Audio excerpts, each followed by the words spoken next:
ভাই একটু জোরে টানতে ভাই, একটু জোরে টানতে,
ডাইনে সাপোর্ট ডাইনে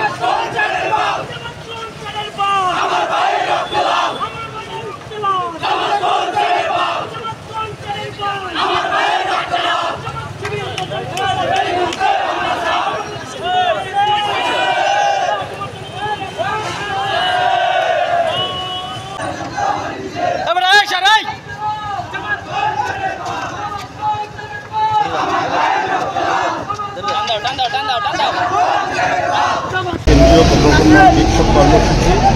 এই কর্মসূচির মূল হচ্ছে শিক্ষাঙ্গনের শিক্ষার পরিবেশ ফিরিয়ে আনা এবং এই যে দেশে যে মব তৈরি হচ্ছে, মব ছড়ানো হচ্ছে, আজকে কর্মসূচি। পৃথিবীর অন্যান্য রাষ্ট্রেও দেখবেন বিএনপি বড় বড় প্রোগ্রাম করছে, বড় বড় দল গঠন করছে, তারা বিএনপির ক্লিন ইমেজ তারা নষ্ট করতে চাচ্ছে। এর জন্য তারা শুধু বিএনপিকেই টার্গেট করে তাদের উপরেই দায় চাপাচ্ছে।